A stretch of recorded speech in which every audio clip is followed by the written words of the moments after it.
Imaginez un ado de 10 ans passionné par les jeux de stratégie, le monde fantastique, les règles complexes, qui passe des heures à analyser chaque détail, à essayer de trouver une faille, un moyen de gagner et d'optimiser. Cet ado, c'est Reid Hoffman, et ses heures de jeu, elles lui ont servi à construire ce réseau social que tu utilises probablement tous les jours, LinkedIn. Reid Hoffman est né en 1967 à Palo Alto, en Californie. Très jeune, il découvre les jeux de stratégie, comme Dungeons & Dragons notamment, qui lui donnent le goût de la stratégie, de l'analyse, de la réflexion.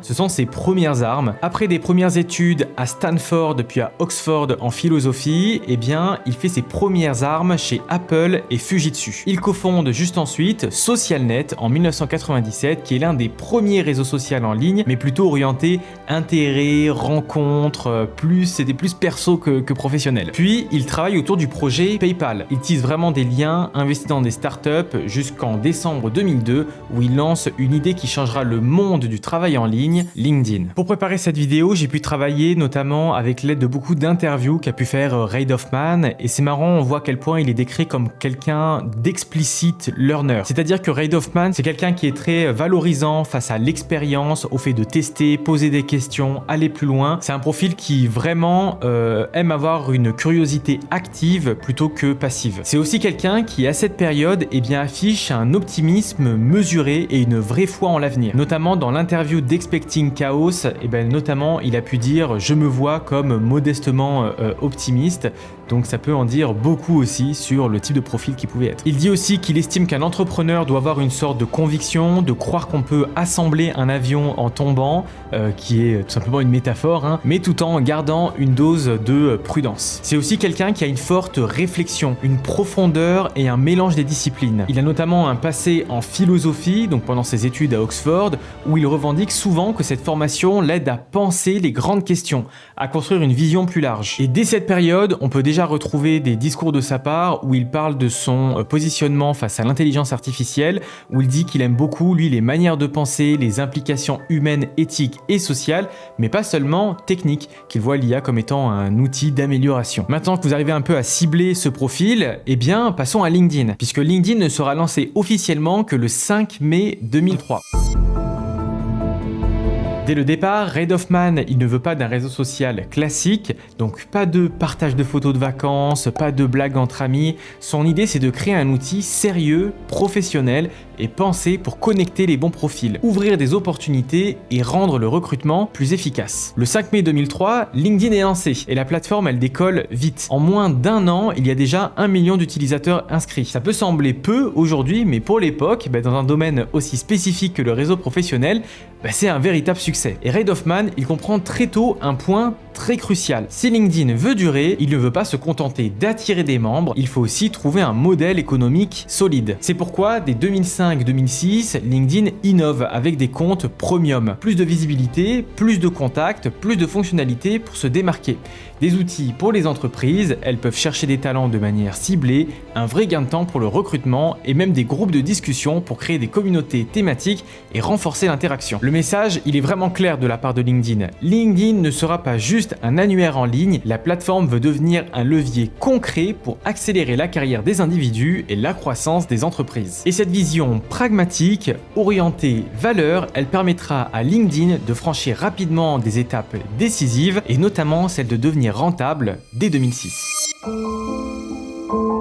Alors après avoir posé des bases solides de son modèle, LinkedIn entre dans une nouvelle phase, la croissance mondiale. Et c'est une phase qui va durer de 2007 à 2010. La plateforme, elle s'ouvre au-delà des États-Unis, elle traduit son interface, ouvre des bureaux à Londres, Paris, puis dans d'autres capitales stratégiques. L'objectif, il est clair, de devenir le réseau professionnel de référence partout dans le monde. En parallèle, LinkedIn suit l'évolution des usagers avec l'arrivée des smartphones. L'équipe lance rapidement des applications mobiles, ce qui permet aux membres de rester connectés à leur réseau en permanence. C'est une vraie évolution pour un outil professionnel. Alors durant cette période, on a notamment un peu quelques traces de tout ça, notamment entre 2005 et 2006 où LinkedIn était encore très jeune. Reid Hoffman a beaucoup communiqué sur le fait que beaucoup doutaient de son modèle. Il évoque notamment comment il devait sans cesse expliquer à ses amis que LinkedIn deviendrait réellement le Resume 2.0, donc vraiment le CV 2.0 qui viendra remplacer le CV traditionnel. Aussi en 2007, pour prendre un peu plus de recul sur l'activité, l'activité, eh bien Hoffman, il va décider de devenir PDG de l'activité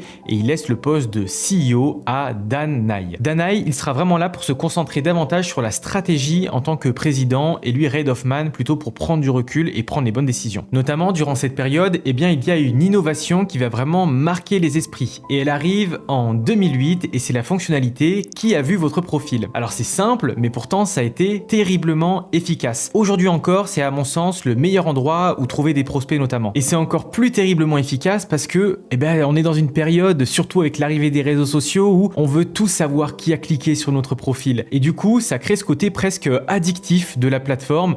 Pour beaucoup, c'est le petit rituel du matin, ouvrir LinkedIn et voir ce qui s'est passé par là. Puis arrive 2011, ça va être un moment clé puisque LinkedIn entre enfin en bourse. C'est une consécration pour la plateforme, elle est désormais reconnue comme un acteur majeur de la tech aux côtés de Facebook ou Twitter, mais avec une identité bien à elle, le sérieux et le monde professionnel. Et LinkedIn ne s'arrête pas là.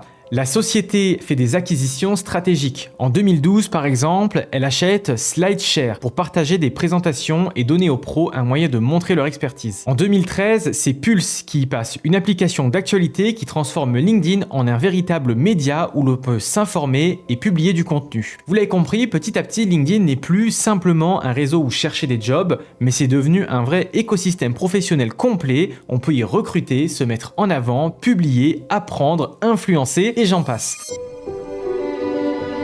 Un réseau social, ça peut grandir vite, mais sans un modèle économique solide, ça peut aussi disparaître très rapidement. Reid Hoffman et son équipe, ils l'ont compris ça très tôt. Si LinkedIn veut durer, il faut trouver comment générer du revenu tout en créant de la valeur réelle pour ses utilisateurs. Et c'est là que la stratégie de LinkedIn se démarque. Dès le milieu des années 2000, 3 piliers économiques apparaissent. Les abonnements premium, pour ceux qui veulent aller plus loin que la version gratuite, plus de visibilité, la possibilité de contacter des personnes hors de leur réseau ou encore des outils avancés pour de la prospection, bref, une vraie montée en gamme pour les pros ambitieux. Deuxièmement, la publicité ciblée. Mais attention, pas n'importe quelle pub. Pas de jeans ou de stickers ici, LinkedIn propose des campagnes adaptées aux entreprises, aux recruteurs, aux écoles, en bref, une publicité qui reste cohérente avec l'univers professionnel. Et troisièmement, ce que LinkedIn appelle les Talent Solutions. C'est la pépite de LinkedIn, le service dédié au recrutement. Les entreprises, elles payent pour accéder à une base de talents immense, chercher les bons profils et les contacter directement. Ce pilier, ça va devenir, et ça reste encore aujourd'hui, la plus grosse source de revenus de la plateforme. Et grâce à cet équilibre entre ces trois piliers, entre utilisateurs et entreprises clientes, LinkedIn réussit là où beaucoup d'autres réseaux sociaux peinent encore à être rentables très tôt. En 2006 déjà, seulement 3 ans après son lancement, la plateforme franchit le cap de la profitabilité. Et ça, c'est un signal qui est fort parce que LinkedIn, au final, ce n'est pas un simple projet de start-up, mais c'est une vraie machine économique qui a trouvé son modèle et qui va pouvoir financer sa croissance mondiale. D'ailleurs, en juin 2016, Microsoft rachète LinkedIn pour 26,2 milliards de dollars. C'est une acquisition massive qui confirme la valeur du réseau professionnel. Mais ce n'est pas un chemin sans embûches. LinkedIn a rencontré quand même de nombreux défis. Premièrement, la croissance mondiale. Le fait d'adapter son produit à des cultures différentes, des usages différents, ça c'est assez complexe. Deuxièmement, la concurrence, parce que oui, on voit aussi l'essor de plus en plus de réseaux spécialisés et notamment dans la recherche de candidats, comme Indeed par exemple. Et également le problème de confidentialité des données. Toujours un sujet sensible pour un réseau basé sur le profil professionnel. Aujourd'hui, LinkedIn, une plateforme de contenu, de publication, d'influence, de recrutement, de formation également. C'est plus de 950 millions de membres dans plus de 200 pays selon les dernières données. On parle également de plus de 57 millions d'entreprises présentes et c'est devenu incontestablement le réseau social professionnel numéro 1 dans le monde. Mais LinkedIn, ce n'est plus seulement un CV en ligne, c'est une plateforme de création de contenu avec plus de 2 millions de posts publiés chaque jour. C'est un lieu pour apprendre grâce à LinkedIn Learning et ses milliers de formations. C'est un outil de business et de recrutement avec plus de 100 millions de candidatures qui sont envoyées chaque mois via la plateforme. Bref, LinkedIn est vraiment passé du statut de simple annuaire professionnel à celui de véritable écosystème avec un réseau, des médias de formation et des opportunités, tout ça réuni. Et le plus fou, c'est qu'au départ, tout vient d'une passion pour la stratégie et les jeux. L'histoire de Reid Hoffman et LinkedIn nous apprend plusieurs choses, c'est que la passion pour le jeu, la stratégie peut devenir un moteur puissant lorsqu'on sait l'appliquer à un objectif concret. Personnellement, Potentiellement, c'est même une inspiration parce que je suis aussi passionné d'entrepreneuriat et de jeux vidéo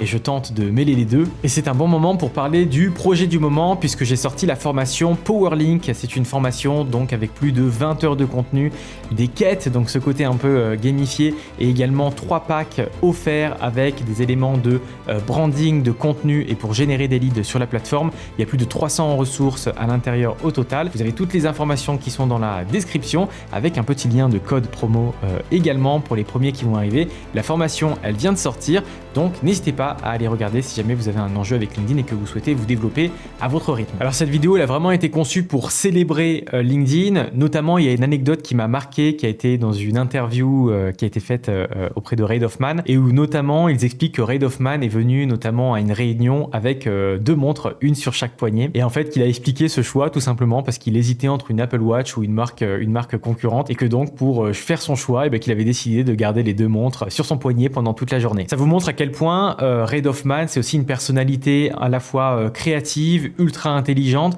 mais aussi qui garde beaucoup de simplicité, et son côté un peu geek, qui reste dans son ADN profond et dans ce qu'il souhaite faire de la plateforme. Notamment, récemment, LinkedIn a lancé une petite fonctionnalité qui permet de lancer un mini-jeu vidéo avec ses contacts sur la plateforme. Ça montre à quel point la personnalité de Reid Hoffman résonne toujours dans la plateforme, et ça ne m'étonnerait pas que ce soit lui qui ait impulsé cette petite fonctionnalité. Ça nous montre aussi que l'itération est la clé et que au cœur de la plateforme, il y a toujours eu cette envie de tester, lancer des fonctionnalités, corriger, écouter les utilisateurs. Également que la monétisation intelligente en apportant de la valeur permettrait de durer, et que poser des fondations solides pour monétiser un projet, c'est une base qui n'est pas à laisser de côté. Et surtout, la vision globale de LinkedIn est toujours restée la même. Construire une plateforme qui aide les gens à créer des connexions professionnelles, à apprendre, à progresser, ce n'est pas juste du business, c'est potentiellement un impact durable. Maintenant, peut-être qu'à chaque fois que tu verras une petite fonctionnalité LinkedIn ou que tu utiliseras la plateforme pour te former, faire des contacts,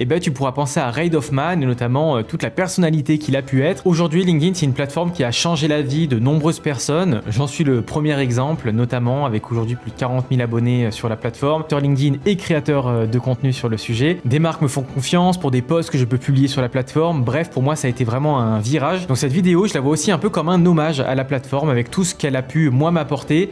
J'espère qu'en tout cas, ça pourra la présenter à un petit nombre de personnes. Bref, c'était Hugo. J'espère que cette vidéo, elle vous a plu. Pensez à vous abonner, activer la cloche. En tout cas, c'était un plaisir de pouvoir vous présenter ce sujet. On se dit à très vite. Ciao, ciao!